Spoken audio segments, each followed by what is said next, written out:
Fala galera, está no ar pela CBN Campinas o Performa que Pode, o nosso bate-papo semanal sobre tecnologia e inovação e os bastidores de quem está moldando o futuro dos negócios. E a nossa convidada de hoje é uma das maiores referências do Brasil em saúde mental corporativa.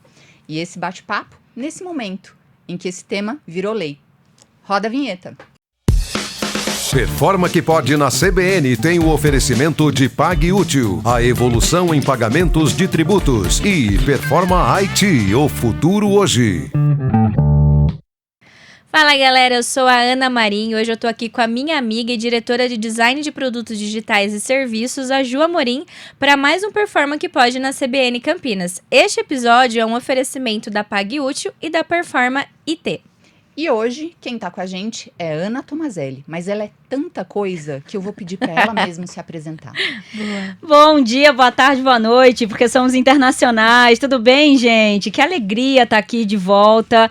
Nossos espectadores pelo streaming, telespectadores, é assim que a gente chama, pela nossos rádio ouvintes, também. Pela rádio, todo mundo seja muito bem-vindo, que alegria. Eu gosto de dizer que eu sou uma jornalista executiva internacional de RH, que virou psicanalista, fundadora de ONG e sou pesquisadora em ciência da religião, especificamente numa tese de doutorado que vai discutir o impacto, né, o exercício da religião, o impacto nas relações de trabalho. E aí o assunto saúde mental também não tem muito como a gente dissociar. Então, quem está ouvindo a gente, quem está vendo a gente, fica com a gente, que olha, a gente promete servir polêmica. E TEDx Speaker também, né, Ana? Tem que TEDx, comentar esse, aí, LinkedIn Top Voice. Aí TEDx Speaker, LinkedIn Top Voice, aí a gente começa a puxar as coisas. A gente quer começar falando sobre NR1. Por que tem tanta gente falando disso agora? O que é? Onde vive? O que come? O que é a NR1, Ana? Tá joia. Vamos fazer o Globo Repórter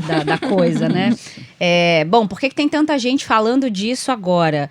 Primeiro porque a lei entrou em vigor recentemente, 26 de maio, e aí quando a gente fala de uma lei, a gente, independentemente de concordar ou não, a gente vai precisar dar uma atenção, vai precisar mobilizar esforços, recursos para poder atender a legislação, ainda que existam algumas zonas cinzentas, vamos chamar assim.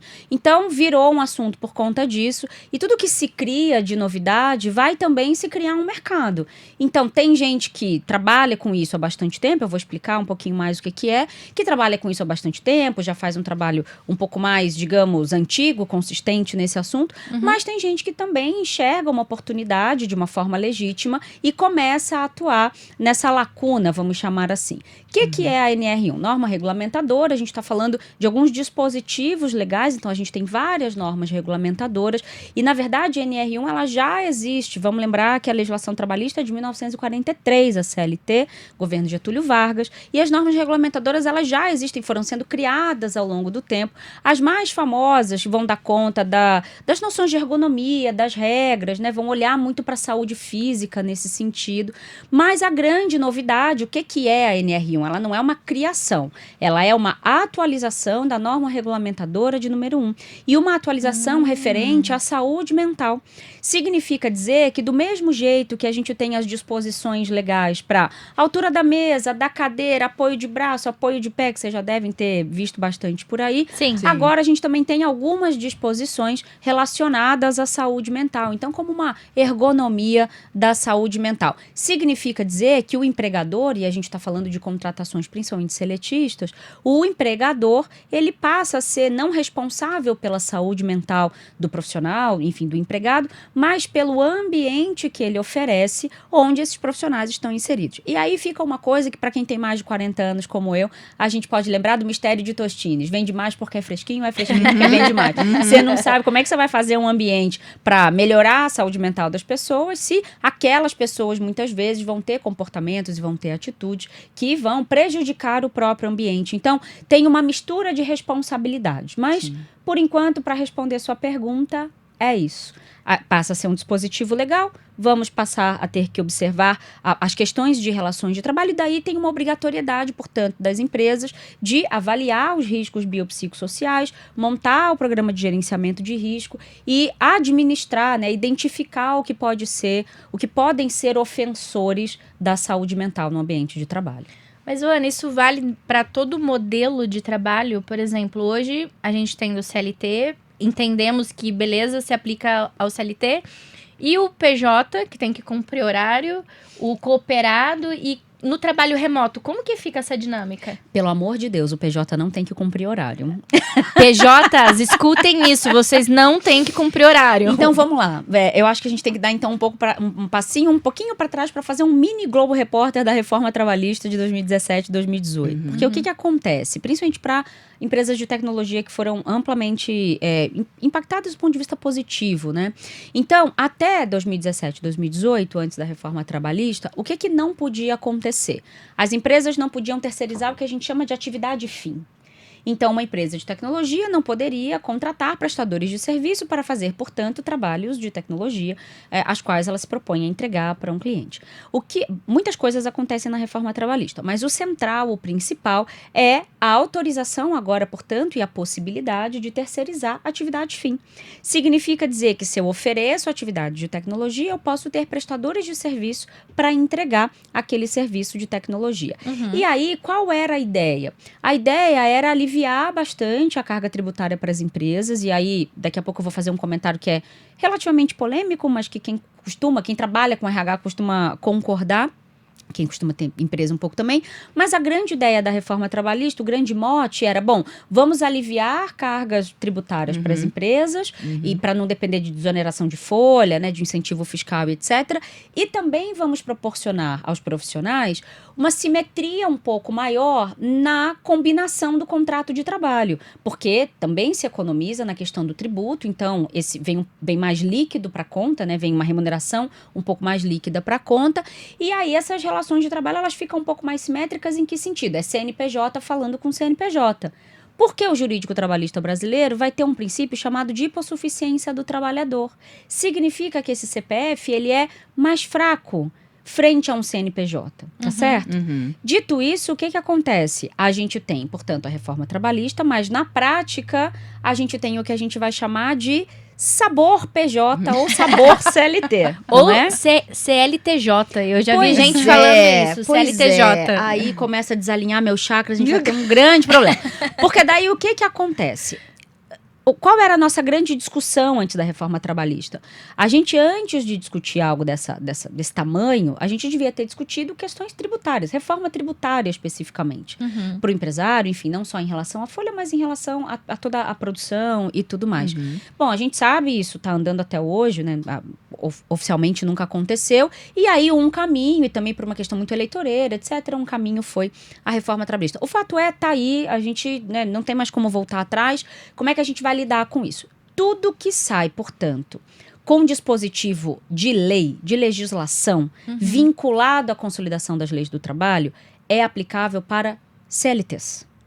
Pessoas contratadas com carteira de trabalho, carteira assinada, que vai ter fundo de garantia, vai ter INSS, vai ter multa, vai ser vinculada a sindicato, etc. Em relações entre pessoas jurídicas, isso não se aplica formalmente, oficialmente. Mas a provocação que a gente tem feito para as empresas é a atualização da NR1, em essência, ela é um convite ao cuidado. Ela é um alerta, ela é um bode na sala para dizer, temos um problema, porque nos últimos 2 anos, 24, 25, estima-se que a gente teve um aumento de 2.400.000 processos trabalhistas na Justiça do Trabalho brasileira. E aí, os nossos índices de afastamento de INSS, eles são só de pessoas seletistas. E todas as pessoas que estão trabalhando em formato de pessoa jurídica. Elas não têm afastamento pelo INSS. Elas não estão adoecendo. O que está acontecendo? Elas não entram na métrica, né? Elas não entram. Era exatamente aí que eu ia chegar. As métricas que nós temos hoje, elas não contemplam e elas não dão conta dos novos formatos de trabalho que a gente vem ou inventando, ou intensificando, enfim, ou disseminando nesse aspecto. Só que quando você começa a colocar um dado para conversar com outro, se você olhar o aumento de processos trabalhistas por questões de saúde mental na Justiça do Trabalho, e se você olha o aumento dos afastamentos no INSS das pessoas seletistas por saúde mental é um assunto urgente. Porque se você pensa agora, já vou piorar, já que estamos aqui, né? Vamos piorar logo. Já estamos aqui, já viemos aqui. Vou piorar. Quando a gente pensa em colocar a IA nessa equação, aí é uma grande ofensora de saúde mental para quem sai e para quem fica. Então, a gente vai precisar considerar, e aí a NR1 vem para isso, quais são os ofensores aqui, nesse ambiente, nesse segmento, nessa circunstância, nesse tempo, não é? Então, todo esse levantamento ele se faz muito necessário. Aí, a minha provocação é, independentemente do modelo de trabalho. Se a gente está falando sobre cuidado, sobre um cuidado um pouco mais horizontal, um pouco mais universal, a empresa que vai ser ética, ou a empresa que realmente vai lastrear, digamos, né, vai sustentar o cuidado com as pessoas, independentemente do modelo de contrato de trabalho, seria importante observar as questões, as condições de NR1. Com certeza, com sim. certeza. E acho que também, Ana, independente, inclusive, da aplicabilidade da lei, quando a empresa é ética e se preocupa, de fato, com a saúde mental das pessoas, em proporcionar esse ambiente, independente de ter, claro, que a lei tem esse viés Essa de, força, olha, né? de se você não cumprir, você vai ser punido, mas acho que, falando em ética, né, a responsabilidade ética de sustentar um ambiente que proporcione saúde mental ou que minimamente não piore a saúde mental das pessoas. É um ambiente que promova dignidade, garanta Isso. direitos e dê resultado. Eu sempre digo que é para isso que o RH existe. Sim. Muito Sim. antes de, enfim, dar felicidade para qualquer pessoa, né? Porque não vou nem entrar nessa conversa aqui, Não. porque senão vão cancelar o podcast de vez, né? Porque a gente flerta com cancelamento há muitos anos, assim. Então, quando a gente pensa em promover dignidade, garantir direitos e dar resultado, acho que já são grandes coisas a serem feitas, né? Já tem muito trabalho mais para ser feito. E, Ana, é correto falar que toda empresa tem um risco psicossocial ou não? Por exemplo, quem trabalha no jardim com flores tem risco psicossocial? Ou só as empresas de tecnologia que estão aí no holofote disso? É que viver implica risco biopsicossocial. Acho que essa é a primeira questão, assim, viver, se relacionar nas nossas amizades, as nossas relações pessoais, de trabalho, viver implica isso, né? Se você não tá sujeito a isso, você tá vivendo errado. Porque assim, nossa, vamos nos iluminar, com todo o respeito religioso que eu tenho, as pessoas que se isolam, né? Enfim, em montanhas, em lugares, etc. Você se iluminar sem estar no trânsito de São Paulo é um pouco mais fácil, né? Sim, Do que sim, pegar a sem estrada para dúvida nenhuma. Campinas, chovendo no dia de jogo de Copa do Mundo, né? Assim, então, essa exposição ao risco, ela é uma exposição inerente à existência humana. O que acontece é que as empresas, elas têm alguns componentes adicionais de tensionamento dessas relações. Uma coisa meio freio e contrapeso, assim, nesse sentido. Significa dizer que dali depende o sustento da sua família. Ali você tem relações de poder muito claras e às vezes não tão claras assim. E aí, a minha resposta é sim, todas as empresas, então, vão lidar com esse tipo de situação, mas também é um espectro. Então, a pessoa que está lá colhendo flores, a gente pode imaginar ou supor que ela tem um pouco menos, ela está num espectro um pouco mais, entre aspas, tranquilo do risco, ou com menos risco, mas também depende, porque se ela tiver tendo que manejar veneno, se ela tiver com uma pressão de você tem que colher a flor e a flor tem que dar tal resultado, e aí sobre a natureza, a gente controla um pouco, mas se a natureza decidir, ela que vai assumir o controle. Então, a relação com quem vai mandar nela, com quem vai liderar ela, ou com quem ela vai, para quem ela vai entregar essa flor, como é que ela vai embalar essa flor, tem o recurso, não tem o recurso, ela está trabalhando quantas horas por dia, quanto ela tá ganhando. Então, uma série de questões que, se a gente for pensar em burnout, que é um tema um pouquinho mais conhecido desde a pandemia, se a gente for pensar em burnout, qualquer trabalhador está sujeito às questões de sobrecarga, de assimetria de remuneração e tudo mais. Segura essa do burnout aí, que a gente vai fazer uma pausa rápida, mas o papo continua depois do intervalo. Performa que pode na CBN tem o oferecimento de Pague Útil, a evolução em pagamentos de tributos, e Performa IT, o futuro hoje. Estamos de volta com o Performa que Pode na CBN Campinas, hoje com Ana Tomazelli, conselheira de empresas, pesquisadora, criadora de ONG, LinkedIn Top Voice, TEDx Speaker, um tantão de coisa. Ana, e pra gente dar sequência nesse nosso bate-papo, a gente vai começar a falar sobre um tema polêmico. Burnout. Opa! E antes da gente entrar nos detalhes, explica pra gente o que é, afinal de contas, burnout. Burnout, ele vai ser mais comumente conhecido como, assim, um esgotamento, um cansaço extremo, e é perigoso a gente conhecer ele só desse jeito, porque, na verdade, o burnout ele vai ser a perda de uma função. Então, tem gente que, quando tem burnout, perde, por exemplo, a capacidade de dirigir, perde a capacidade de se concentrar. Eu não sabia disso, não. Burnout é a perda de uma função depois de um estresse ou acumulado, né, ou muito grande. E aí, pela metodologia americana, que é de onde vem, né, de onde isso se popularizou, pela metodologia americana, a gente vai observar alguns ofensores. Então, a questão da assimetria no mercado de trabalho, no sentido de, a minha remuneração está muito baixa e eu estou acumulando muito trabalho, vai ter a questão da sobrecarga, vai ter a questão com a liderança, a relação com as outras pessoas. Então, tem uma série de variáveis que, quando empilhadas, elas vão compor um quadro e as pessoas, elas vão, eu vou chamar assim de resistir mais ou menos a esse tensionamento, como um material mesmo nesse sentido. A questão toda é que quando a gente vai pensar nos modelos de trabalho, como a gente vinha falando, nas bordas, né? Então, se a gente pensar que um CLT vai ter uma borda ali de um horário de trabalho, e aí eu fiz a brincadeira, PJ não cumpre horário, porque PJ não cumpre horário, ele vai trabalhar por entrega, né? Ele vai fazer ali um contrato em que ele vai ter entregas acordadas e ele não vai ter um horário para cumprir. Então, tudo isso pode criar mais facilidade ou mais dificuldade, e a maneira como tudo isso vai se dar e vai ser exigido também, e aí eu preciso falar de um ponto de vista mais psicanalítico, cada pessoa vai registrar de uma forma.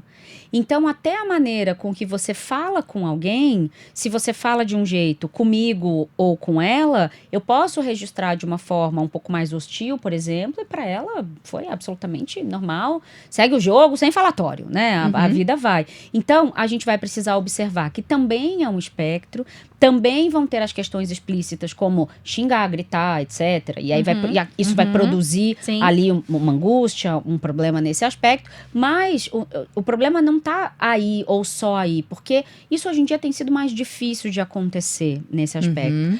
O problema está na parte do espectro mais sutil. Então, nas brincadeiras, nas ironias, às vezes um pouco na chantagem emocional, você tirar o trabalho ali de alguém, deixar alguém um pouco mais de lado. Então, todas essas coisas são um pouco mais difíceis até de perceber, mas a pessoa vai acumulando e chega uma hora que ela perde uma função. Ela pode ter um apagão, por exemplo, ela pode começar a esquecer das coisas, e isso vai piorando conforme, portanto, a gente vai colocando mais variáveis como a IA, por exemplo. Sim. E esse é um tema bom, hein? Porque a IA surgem novas IAs todos os dias ou novas atualizações e tá todo mundo com aquela sensação assim de estar correndo o tempo todo. Meu Deus, eu não tô aprendendo o suficiente. Quando eu aprendo uma nova funcionalidade, já lança outra, ou a outra IA já avançou nisso. Quais são os impactos da IA no burnout hoje? Pois é.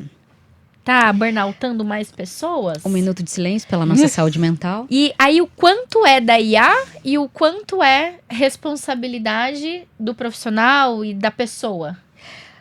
Pois é, a gente precisaria desenhar, vou começar de trás para frente então. A gente precisaria desenhar uma matriz de responsabilidades. Por quê? A gente não pode responsabilizar a IA.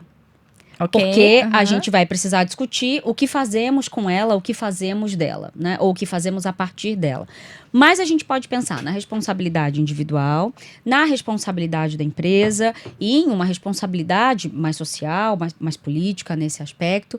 Só que tem uma coisa que a gente precisa discutir em saúde mental e que um aluno meu uma vez falou que eu achei maravilhoso, porque agora todo mundo tem TDAH. Mas narcisista é você. Eu sou TDAH, narcisista é você. Porque Nunca TDAH é é mais narcisista legal, né? eu e eu vou te perdoar que você é TDAH, exatamente. né? Não funciona assim. E aí a gente tem as fases. Teve a fase do psicopata, agora tem a fase do narcisista. Mesmo na psicanálise a gente vai falar das doenças do tempo. Então a gente teve a melancolia no século XIX, a gente vai ter a depressão no século XX, quer dizer, agora a gente tem os transtornos ansiosos no século XXI. Então a gente vai entendendo também as doenças do nosso tempo. Estou falando isso para dizer o seguinte: esse meu aluno, ele disse assim, ele falou, eu tenho TDAH, mas tem coisa que é TDAH, tem coisa que é falta de vergonha na cara mesmo. Porque até quando é um diagnóstico, é passível de tratamento, você precisa tratar, né? E aí, claro, a depender do seu nível social, isso vai ser mais fácil, vai ser mais difícil, mas enfim, não é o ponto agora. O que eu quero dizer é o seguinte: a gente ainda não tem tempo, série histórica, para dizer o quanto a IA, ela é uma ofensora da saúde mental com dados. A gente ainda não tem tempo para isso, né? Não tem tempo, não tem desgraça feita ainda para isso. Não tem estrago feito para isso. O que a gente pode fazer é uma observação empírica de tempo presente. Então, o que eu tenho observado? Duas pontas principais. O problema de quem é demitido, porque entrou uma IA para fazer o trabalho dele, etc. E aí tem essas milhares de pessoas demitidas, principalmente nas grandes organizações dos Estados Unidos, que agora meio que parece que estão se arrependendo de terem demitido tanta gente assim, porque foi tudo muito rápido. Mas essas pessoas, elas saem, elas falam, bom, então tá bom, não tem mais espaço para mim, o que eu vou fazer? E aí podem entrar num ciclo de tristeza, de depressão, etc. Difícil de sair, porque ela vai procurar emprego, provavelmente ela vai bater em outras portas fechadas. Só que a gente não está discutindo a questão de quem fica. Porque quem fica, tá bom, agora a gente está colocando uma IA ali onde era uma pessoa no organograma. Excelente. Só que essa IA precisa receber um comando. É um humano que tem que fazer. Essa IA precisa ter o trabalho revisado. É um humano que tem que fazer. E essa IA precisa de alguém para se responsabilizar pelo que ela faz. É um humano que tem que fazer. Então, se a gente está cortando em média de 25% a 30% da força de trabalho, mas eu tenho 3 ações humanas para fazer para cada agente de IA, e eu tenho 30% menos de gente, essa conta vai parar onde? Não fecha, essa pessoa que fica, ela ganha uma sobrecarga de trabalho, e o que a gente está começando a perceber é que ela ganha uma sobrecarga de trabalho, às vezes de um trabalho que ela não sabe fazer. E aí outras coisas acontecendo. Eu tenho atendido diretoras, né, gerentes de RH, em que o dono da empresa diz, eu não vou contratar um sistema de RH, ou eu vou descontratar esse, senta você na IA e faz. O seu próprio sistema. O seu próprio sistema, com todas as integrações, com todas as seguranças, todos os protocolos de segurança. Uma pessoa de RH não vai saber fazer requisito de sistema? Mas isso está acontecendo mesmo? Isso está acontecendo. Eu estou recebendo pessoas que me procuram para falar, me ajuda, pelo amor de Deus, eu não sei por onde começar. Porque criou-se um imaginário de que é só você sentar na frente da IA, das mais famosas também, né? Porque quem não é da área de tecnologia, assim, eu não sou da área de tecnologia, eu não saio do Gemini, Cloud e ChatGPT, mas eu sou monogâmica, então eu fico no Cloud mesmo, né? Eu abracei o Cloud e vamos pra frente. A Ana é monogâmicas com marcas. Eu sou monogâmica de tudo, gente, é uma coisa louca. Porque é isso, cada pessoa também vai ter que decidir que uso vai fazer da IA, enfim, para a própria profissão, para a própria vida. Mas a questão toda quando a gente vai olhar para o mercado de trabalho, as pessoas que entendem um pouco mais, talvez, de inteligência artificial, elas estão partindo do princípio de que todo mundo tem que entender também, todo mundo tem que fazer, como se as outras pessoas não tivessem mais nada para fazer, e como se modelar uma IA fosse assim. E aí tudo vira de novo uma discussão sobre o tempo. E aí as pessoas estão ficando absolutamente angustiadas porque assim, meu Deus, eu não sei nem por onde eu começo. E onde é que eu busco o banco de dados? Onde é que eu junto uma coisa com a outra? Sistema de RH, por exemplo, eu tenho que conversar com o financeiro. Com LGPD, com governança. Exato. É complexo. Segurança da informação. Então, veja, do que a gente está falando aqui no fim das contas, entende? E aí essas pessoas estão numa produção de angústia absurda, porque daí quando elas não conseguem ou quando elas demoram, porque elas precisam, tem curvas de aprendizado, não é? Sim, não, então eu vou precisar contratar outra pessoa, porque isso aí já está disseminado no mercado. Não, gente, deixa eu contar para vocês, não. Então, vamos nos desesperar com calma. Pode ser que em algum momento seja fácil, mas ainda não é, entende? Então, a IA já tem sido uma grande ofensora, mais produtora de angústia do que qualquer outra coisa. Que triste, né? Ô, Ana, É um triste, é um mixed feelings. É uma mistura de... É um mixed feelings. E aí, pensando assim... É uma mistura de credo, que delícia. Meu Deus, né? Nós, enquanto empresa de tecnologia, a gente tem vivido algo semelhante nesse aspecto, assim, que o nosso cliente, ele parou de ser uma pessoa que só recebia tecnologia e ele passou a sentar na cadeira de criar também. Isso. Só que esbarra exatamente nisso que você falou. Na governança, na segurança, nas conexões com outros sistemas. É que sabe qual é o problema? Eu fui diretora de RH de restaurante há alguns anos, né? Todo mundo acha que pode ser garçom. E você, para ser garçom, você precisa saber algumas coisas que passam muito despercebidas para quem não é. Que servir mesa não é um negócio simples. Basicamente, eu parto do seguinte princípio. Se tem alguém que recebe para fazer alguma coisa, provavelmente um amador não vai fazer bem feito. Não é? Então, assim, amarrar cadarço. Não tem gente, vá cobrar para amarrar cadarço. Cadarço qualquer um amarra. Vai pintar uma parede, entende? Servir uma mesa, fazer uma tecnologia. Então as pessoas acham que é sentar e delegar absolutamente tudo para a máquina. E não é o caminho. Ana, eu vou pegar um gancho um pouquinho, tô tentando conectar várias coisas que você trouxe. Acho que olhando, inclusive, para a contemporaneidade. Tá bom. Como é que a gente se relaciona, né? Talvez o impacto de tudo isso, do burnout, desse uso ou tentativa de uso desenfreado da IA, tem algum reflexo disso com a nossa relação contemporânea com o tempo e a maneira como a gente constrói relações uns com os outros? Completamente, porque a gente vai precisar se lembrar, de novo a gente vai voltar a ter uma conversa sobre o tempo, sabe, Juliana? Porque eu não sei quantos anos você tem, eu vou fazer 45. Então, vou fazer 42, segunda-feira. Ótimo, excelente. Então é o seguinte, você vai se lembrar que a gente esperava ônibus, a gente só esperava o ônibus. Só. No máximo... Eu esperava lendo livros Não, era isso que eu ia físicos. falar. No máximo a gente lia um livro. Pra quem era um pouco mais, não sei, de fazer amizade, conversava, puxava papo no Com as ônibus. pessoas do ponto. Verdade. Era isso, mas era assim, era o máximo que tinha. E quando começaram a ter alguns telefones, tinha o jogo da cobrinha no Nokia, né? Era o máximo que existia. E você não sabia que horas o ônibus ia passar, porque não é em todo ponto de ônibus, em toda cidade, que tem uma tabela de horário. E quando tem tabela de horário, o brasileiro nunca teve fama de pontualidade, então o ônibus não passava naquele horário, enfim, né? O que eu tô querendo dizer com isso? Se a gente queria ver um determinado filme, ou era na tela quente, em determinado horário, ou em TV aberta, que você não controlava nada, ou se você tinha um pouquinho mais de dinheiro, já tinha videocassete, você alugava uma fita e podia ver no fim de semana, mas também tinha que devolver. Basicamente era o seguinte, você tinha que esperar. Sim. Você tinha que esperar para ter as coisas. As coisas não eram na hora que a gente queria. A gente tinha que esperar. Era isso. O famoso, na volta a gente compra. Não é? Quem tem a nossa idade vai lembrar. Na volta a gente compra. Era o famoso, na volta a gente compra. Por quê? Porque você tinha que ir numa loja comprar. Você não tinha compra ali na ponta do seu dedo. Então, eu tô fazendo esse resumo para dizer o seguinte.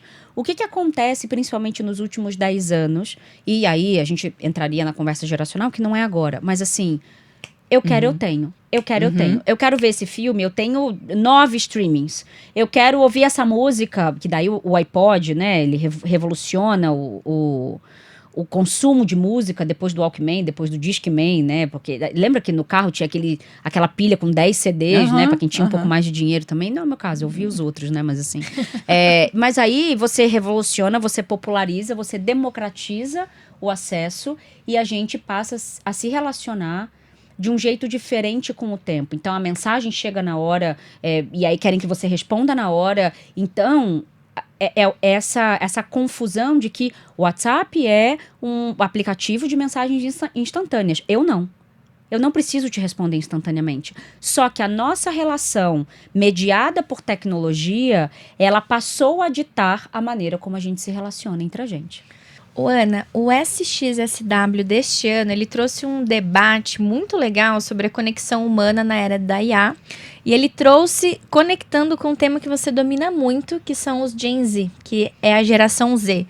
E aí ele traz um dado que quase metade da geração Z tem algum tipo de relação de amizade ou até uma relação amorosa com inteligência artificial. E é importante destacar que o recorte dele é mais do norte ali, tá? Da América do Norte. Tá bom. E nesse mesmo período, sai o dado de que a geração Z, ela não está mais fazendo amigos, porque ela tem a inteligência artificial e ela está conversando com a IA. Quando a gente pensa nesse recorte, e aí eu quero também que você fala do outro recorte, que é o recorte periférico, quais são os impactos que isso pode, aliás, que pode não, que vai ocasionar no mercado de trabalho? Tem um outro dado que é o jovem também não tá fazendo sexo, né? Tem um outro dado que a gente tem que colocar junto aí. Mas eu quero dar um passinho para trás, que é para piorar um pouco essa conversa, que é esse fenômeno de relacionamento impactado pela IA. Ele não é o que bem a gente pode chamar de um fenômeno novo. Na verdade, a inteligência artificial ela não vai inaugurar nada do ponto de vista de relações de trabalho ou de relações pessoais. E aí, de trabalho, eu acho que a gente já falou um pouquinho, eu vou puxar um pouco para relações pessoais geracionalmente.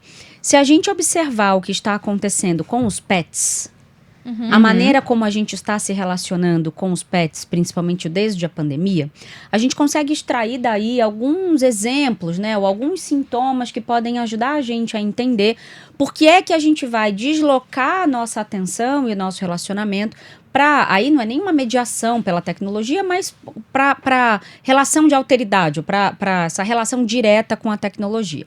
Veja, quando a gente pensa ou ouve o que as pessoas vão falando sobre bichinhos de estimação, quero já deixar aqui muito claro que eu sou a favor, tá certo? Eu não machuco animais, obviamente, claro que não, mas sim, eu sou uma pessoa muito crítica na maneira como a gente está deslocando de verdade os afetos e até deformando, colocando os pets em lugares que são muito perigosos, do ponto de vista de papéis mesmo, familiares, sociais, afetivos. Tô falando isso para dizer o seguinte, uma coisa é você ter ali um bichinho de estimação que, poxa, você vai ter um grande carinho, você vai cuidar muito bem, óbvio, né? Outra coisa é você atribuir a figura de um filho e você performar uma maternidade, inclusive com acessórios, atributos, apetrechos, etc. E uma vez eu passei uma situação relativamente constrangedora, porque eu encontrei uma mulher que eu não via há muito tempo e ela não podia ter filhos. E ela estava com um carrinho de bebê. E eu fiquei muito feliz, assim, porque era o sonho dela ter filho. E ela estava com um carrinho de bebê, de uma marca de bebê, de um carrinho de bebê. E eu fiquei muito feliz e eu fui sorrindo para dar os parabéns a ela, porque parecia que finalmente ela tinha conseguido. Só que eu sou muito treinada para evitar o constrangimento excessivo, né? E eu cheguei, eu fui dar um abraço nela e quando eu me viro, para então ver, porque eu tava de costas, né? Quando eu me viro, é um cachorrinho. Que está num carrinho de criança, mas tinham brinquedos de criança na cestinha, tinha mamadeira na cestinha embaixo. Então, a gente vai olhar também para todo um movimento de mercado de creches, de clínicas, de fonoaudiólogas, de massagistas, de acupunturistas. De hotel. De hotel. O meu filho e a minha nora, eles têm 2 gatinhos que foram adotados, viviam na rua. Um deles hoje é asmático, usa bombinha. Esse gato bebia água suja em Osasco. O que aconteceu aqui? Entende? Então, assim, brincadeiras à parte, a gente vai precisar entender que muito desse amor pelos bichinhos também está ancorado na facilidade de não ter ali uma outra pessoa tensionando você. Exato. Uma outra pessoa te pedindo coisas, te querendo negociar, uma outra pessoa te cobrando, uma outra pessoa te decepcionando. negando, te decepcionando, te frustrando. Quer dizer, tudo que é atributo de uma relação humana. É óbvio que se relacionar com um bicho é mais fácil. E aí eu escuto, prefiro meu cachorro do que muita gente. Mas é óbvio que você vai preferir o seu cachorro. Até eu prefiro o seu cachorro a você. Entende? Porque, poxa, mas é óbvio, até eu. Porque, caramba, o que tá acontecendo aqui? Então, eu tô dando esse exemplo dos bichinhos pra dizer que me parece que o que tá acontecendo, e aí pra quem é mais também da minha geração vai lembrar do Tamagotchi, que era um bichinho virtual que você tinha que alimentar e tal. E às vezes eu acordava 5 horas da manhã. Não, pelo amor de Deus, agora não deixa ele morrer. Aquele bichinho fazia uma chantagem emocional enorme, né? Eu sei que vocês estão muito ocupados e tal, aquela coisa toda. Começou a evoluir para um lugar muito perigoso. Eu tô dando esse exemplo do pet para dizer assim, realmente está difícil se relacionar entre humanos, né? Dadas todas as variáveis, todas as questões de saúde mental, todas as necessidades, as velocidades, etc. Então é mais fácil decidir entregar um afeto para alguém que só vai receber. Que vai estar feliz quando você chega depois de viajar não sei quantos dias, porque vai estar com muita saudade e não vai falar assim, nossa, nem me ligou, né? Mas tem gente que liga, inclusive, para ver o bicho por vídeo. Enfim, não vou entrar nessa seara. Eu só levantei a polêmica do pet para dizer o seguinte. Quando você tem na sua mão alguém que fala com você, alguém que fala o que você quer ouvir, alguém que te entrega uma compreensão ou te entrega uma conversa de um pouco mais de qualidade do que levaria mais tempo para você estabelecer com uma pessoa e poderia ter alguma estabilidade, etc. E a coisa do acesso, né? Então você vai dormir com o telefone na mão, você acorda com o telefone na mão, você vive, né? Imagina, vocês devem sentir isso. Vocês conseguem sair de casa sem o telefone? E quando Não. esquece, qual é a sensação? Não. Parece que Estou nua. mas saiu meio sem roupa, né? É. E muitas coisas práticas da vida deixam de ser possíveis. Então, pedir um carro por aplicativo, pedir comida, né? Marcar uma reunião, enfim, trabalhar e tudo mais. Então, virou, de fato, parte da nossa vida. Esse acesso territorial digital, ele vai facilitar muito na medida em que ali você vai encontrar aquilo que te atende. Então, lembra que a gente estava falando, eu quero filme, eu tenho, eu quero isso, eu tenho, eu quero afeto, eu tenho, eu quero alguém para concordar comigo, eu tenho, eu quero alguém inteligente que pesquisa coisas, etc., para conversar, eu tenho. Então, para mim não é nada muito diferente, só tem alguns recursos a mais, porque daí não tem o corpo do bichinho, mas a junção bichinho com IA é uma junção maravilhosa, porque no pet você tem alguém para fazer um carinho, né, um ser vivo efetivamente, e numa inteligência artificial você vai ter, por exemplo, linguagem. Você vai ter o estabelecimento cognitivo que você não tem com um bichinho de estimação. E aí quando você junta essas duas coisas, você fala, pronto. Não preciso Não mesmo preciso de mais ninguém. E se você pensar em estimuladores sexuais solitários, para não falar o nome oficialmente aqui, a essa hora você tem todo o combo. Qual é o problema disso? Acho que agora para encerrar a resposta.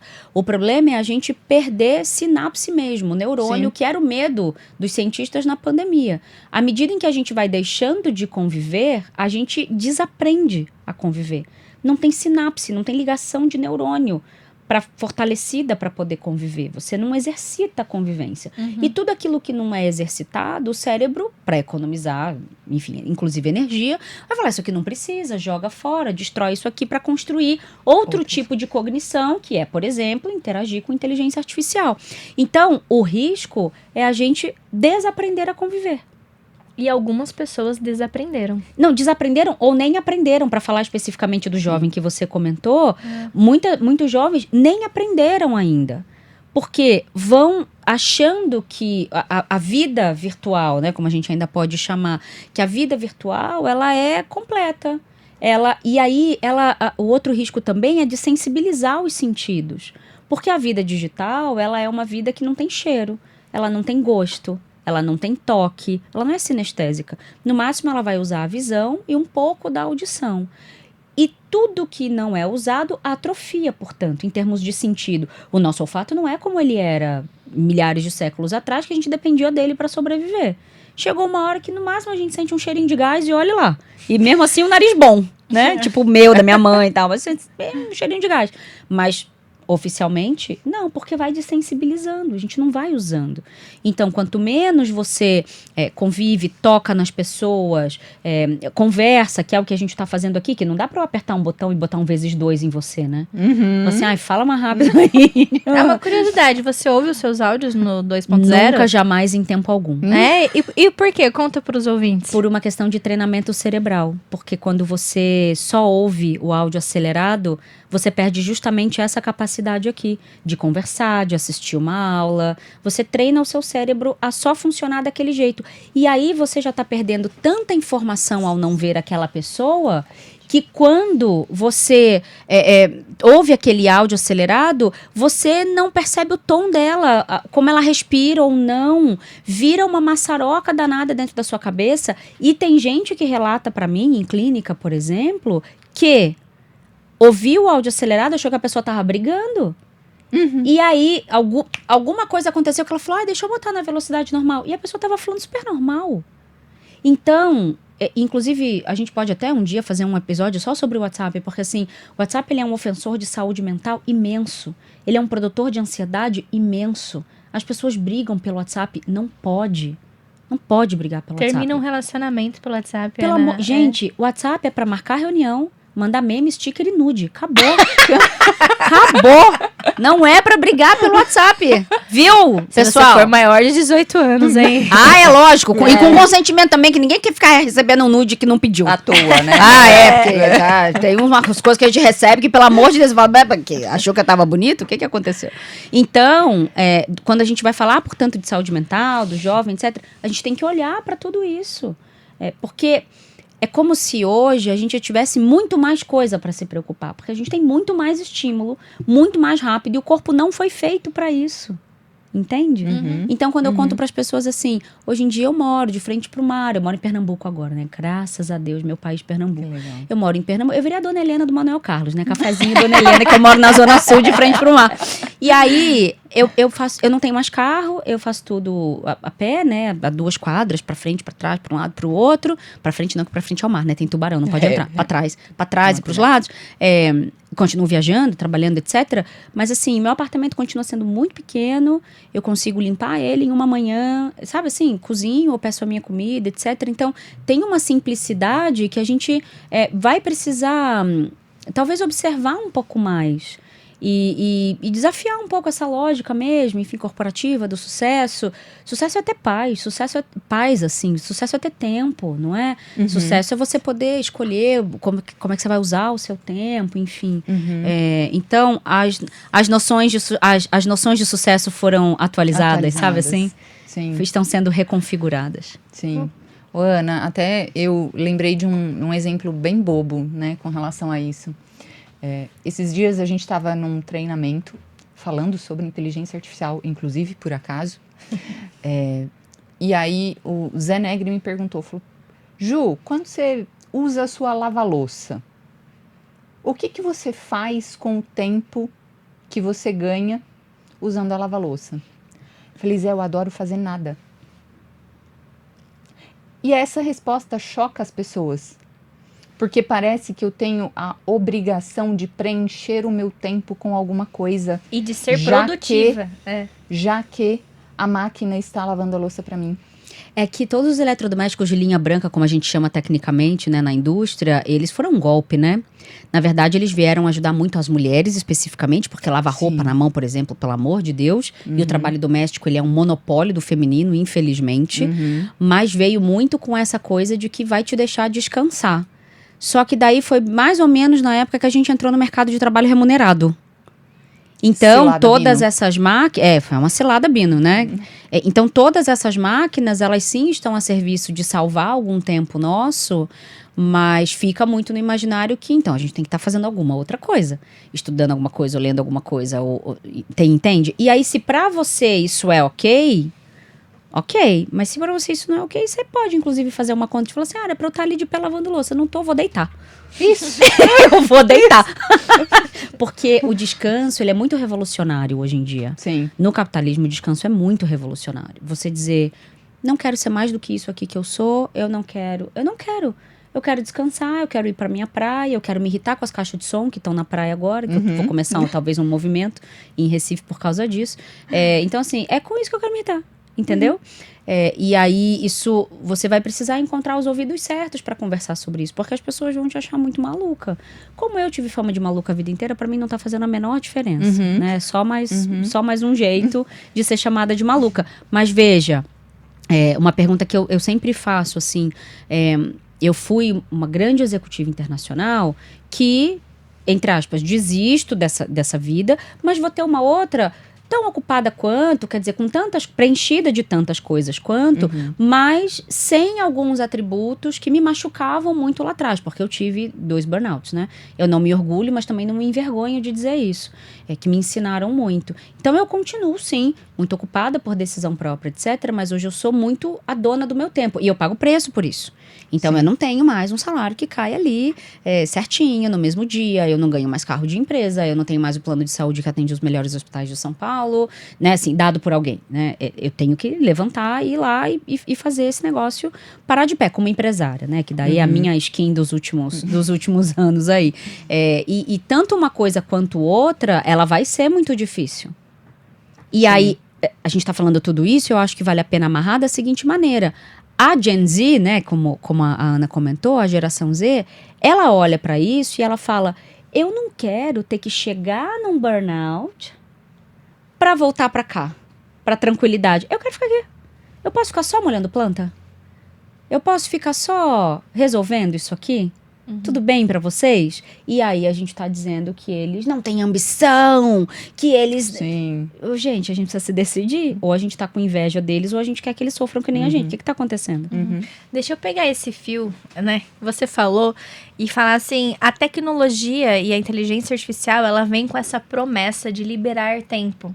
E o que você está fazendo com esse tempo que está sendo liberado? Você está trabalhando mais, você está refazendo o trabalho, rechecando, vendo se aquilo tá certo. E, na verdade, não se liberou tanto tempo assim. Como que você vê isso dentro do mercado? Tá. Essa é uma boa pergunta, porque também, Ana, vai depender muito de como é a pessoa. Eu queria fazer um pedaço aqui agora falando bem da tecnologia, porque parece que eu só tô falando mal, né, que eu detesto. Muito pelo contrário, estou aqui com um cloud de inteligência artificial para fazer resumo. Eu não sou o que a gente tecnicamente vai chamar de early adopter, então eu não saio correndo para experimentar primeiro as tecnologias, não faço fila na Apple, né? Não sou essa pessoa.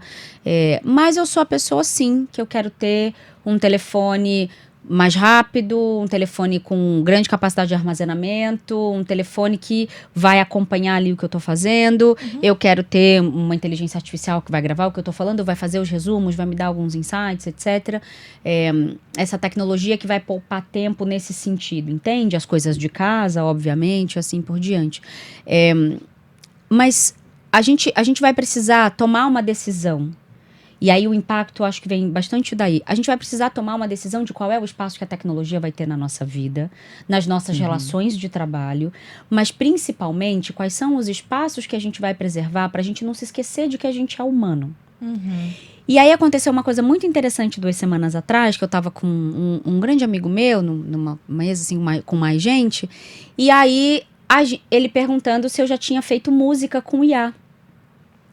E aí eu olhei pra ele e falei, esse assunto é tão delicado pra mim, porque pra mim a música é uma produção tão humana, é de uma sensibilidade, né, essa coisa do equilíbrio entre o silêncio e o som, a coisa matemática, enfim, dei uma filosofada, militei lá um pouco também, falei, Aí ele falou assim, posso te mostrar uma coisa?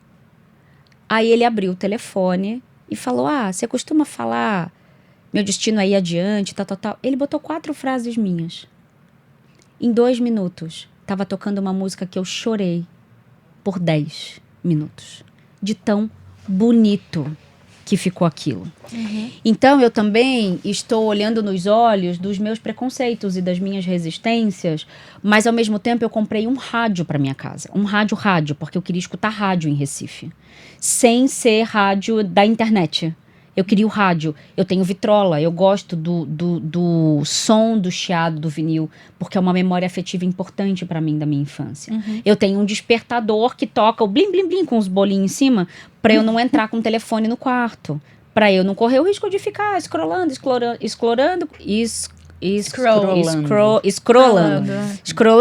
e aí quando eu vejo dá 2 horas da manhã, entende? Então eu também, mas porque eu me lembro de como é não ser digital, eu também vou desenhando alguns artifícios para preservar lugares de saúde mental, mas lugares que são intrinsecamente humanos, mas que às vezes a gente pode dar uma entradinha para experimentar algumas coisas talvez um pouco mais sensíveis ou artísticas. Eu acho que a arte vai ser para mim a mais difícil de todas, mas para todo o resto é como é que a gente preserva uma relação humana sem deixar de se expor aos benefícios da tecnologia.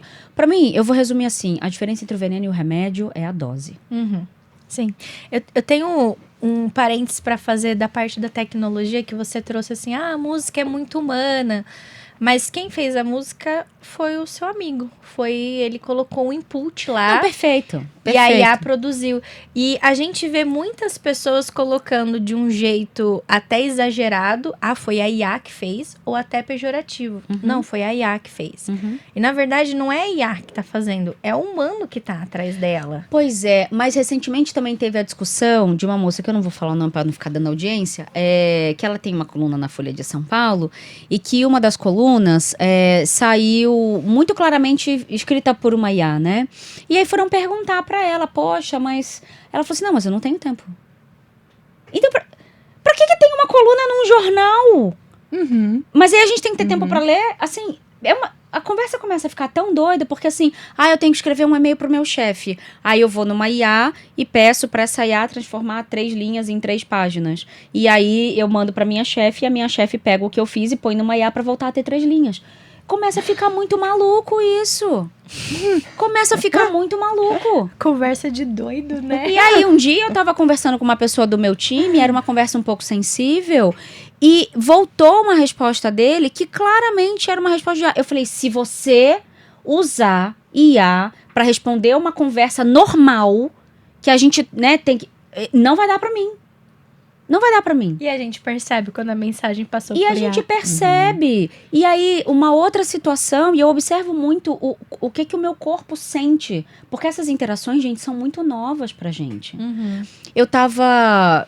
num momento complicado, eu deixei uma pessoa, enfim, no vácuo no WhatsApp, né? Fiz um ghosting, assim, com um parceiro de trabalho que eu tinha que ter atendido antes. Enfim, não atendi. Uma pessoa do meu time saiu, enfim, uma confusão danada. E eu detesto deixar as pessoas falando sozinhas. E aí eu voltei lá e eu disse, oi fulano, tudo bem? Poxa, me desculpa, eu tive uma questão aqui e realmente a minha avó tinha sido... Minha avó foi desenganada, né? Enfim, minha mãe tá lá cuidando dela, muita coisa. Também uma pessoa da minha família com uma outra doença e tal. Expliquei, assim, dei alguma satisfação um pouco mais emocional. E aí volta uma IA dizendo, eu sinto muito, eu espero que a sua avó esteja bem. Eu não sei explicar o que eu senti. Eu me senti tão besta, sabe? Tão, assim... Eu tô me explicando e tô me preocupando com o sentimento de alguém que não tá nem aí pra falar comigo, que enfiou uma IA lá pra falar comigo e dane-se. E aí eu fui entender que aquelas insistências dele não eram ele. Eu não deixei ninguém no vácuo. Entendeu? Talvez era um agente dele fazendo follow-up em você. E aí, eu fiquei tão brava, que eu liguei pra ele. Tal qual os Incas faziam. Tal qual os Incas, exatamente. E, enfim, somos amigos hoje, ele mora fora do Brasil, a gente super se entendeu, nos conhecemos pessoalmente lá em Pernambuco e tal. Mas eu me senti tão desrespeitada de ter me importado com alguém que não era alguém. Entende? E aí, isso tá virando, parece Gremlin. Jogaram água e tá aparecendo em todo lugar. Porque na janela que eu também falava com os meus advogados, de repente eu mando, qual o status do processo? Para de lhe dar a melhor informação, eu preciso do seu CPF. Aí eu vou no privado e falo, Pedro, pelo amor de Deus, tira essa merda da conversa comigo. Eu não vou ficar dando CPF toda vez que eu quiser falar com você. Eu não quero status automatizado. Eu quero saber qual foi a resposta do banco e só o humano consegue me dizer isso. Enfim. Entre um surto e outro, é tudo muito novo. Mas eu tô muito atenta a que tipo de emoção isso também me provoca. E a que limites eu também vou estabelecer. Porque eu adoro conversar com o robozinho da Porto Seguro pra agendar a visita do técnico, porque é maravilhoso. Entende? Agora, quando a coisa vai envolver um pouco mais de sensibilidade ou um pouco mais de uma relação... Gente... A gente tá se passando um pouco, entende? Sim. A gente tem, na Performa, a gente utiliza um radar que é uma referência, né? Que sinaliza pra gente onde é necessário ter compaixão, não cabe IA. Pois é, mas e aí acho que as pessoas confundem um pouquinho e começam a espalhar para tudo, Perfeito. Elas Mas precisam aplicar esse radar para ter essa clareza. Pois é. Aonde tem compaixão que exige, né, o sentimento, e aí não tem compaixão ainda, não sei se vai chegar um dia que vai ter. Não, acredito que não. A gente nunca pode falar nunca, né? Porque depois... Não, mas a gente quer compaixão de uma máquina, porque assim, de certa maneira, eu recebi compaixão de uma máquina. Eu não quero, eu agradeço. Thanks, but no thanks, entendeu? Não quero. Eu não quero ficar falando com uma máquina, não precisa. Porque daí tem uma coisa, hoje eu parei na estrada, vindo pra cá, eu parei num lugar da estrada, que eu também não vou falar o nome. E aí, assim, juro, eu contei 10 totens, 5 de cada lado, eu sou diretora de RH, uma pessoa pra dar assistência para 10 clientes, às vezes mais, porque tá em casal, tá com criança, não sei o que, tal. Uma pessoa para dar assistência para 10 clientes ao mesmo tempo e você tendo que fazer o trabalho da loja. Porque você tem que passar a comanda, se tem mais alguma coisa você tem que passar ali e você tem que saber operar aquilo e etc. Sim. Mas isso é o rabo abanando o cachorro. Você entende? Mas a gente já introjetou tanto, principalmente quando os bancos transferiram pra gente as transações, e que daí, nesse caso, é muito bom, porque ficar em fila de banco é péssimo, não é mesmo? Então, veja, tudo vai ter uma parte boa e uma parte ruim. E é só fazendo que a gente vai saber quais são esses limites, porque eu também questionaria, o que é compaixão no fim do dia? Porque a compaixão sem compromisso também não me serve de nada. Sim. Entende? Sim. Então, assim, a gente vai se comprometer com o quê a partir dessa compaixão? Então, a tecnologia, a gente vai precisar rediscutir os serviços da tecnologia, porque um outro problema, considerando o RH, é se tudo que um júnior fazia, né, um profissional júnior fazia, a gente está dando para IA, daqui a 10 anos a gente não tem sênior. A gente não tem gerente. Porque não estamos treinando mais júnior. Porque a gente não tá querendo... A gente tá que nem a Suzana Vieira. Não tem paciência para quem está começando. Entendeu? Eu tô um pouco nessa base. Entende? Então, assim, daqui a pouco não tem sênior e não tem gerente. Aí a gente vai falar assim, ai, não tem. É mesmo? Olha só. Ora. Me conta mais. Sabe aquele meme do Willy Wonka? Me conta mais sobre isso. Quem poderia imaginar? E aí, dá-lhe treinar as pessoas para capacitar. E aí vai ser um outro problema. A gente vai ter que gravar um outro episódio só para falar disso aqui. Vem aí. Ana, conta para os nossos ouvintes... Conta para os nossos ouvintes aonde ele pode te achar. Ai, não tô querendo ser achada, não. Será que eu tô querendo ser achada? Mas ele vai botar uma IA pra me achar? Será? Não vai não. @Ana Tomazelli Oficial, com Z e 2 L's. Vou ter o maior prazer em receber você lá. Se for com educação, de preferência com carinho, tá? Se for pra brigar, não tenho, a gente não tá com essa agenda. Ana Tomazelli Oficial em todas as redes. Muito obrigada, tô muito feliz, assim. Me chamem sempre. Com certeza. O nosso episódio está chegando ao fim. E para você que está ouvindo, aproveita para curtir, compartilhar esse episódio e acessar tudo através das nossas redes. O seu engajamento ajuda a esse conteúdo a chegar para mais pessoas, para transformar mais pessoas. Performa que pode. Porque você pode performar. E deve. Performa que pode na CBN teve o oferecimento de Pague Útil, a evolução em pagamentos de tributos, e Performa IT, o futuro hoje.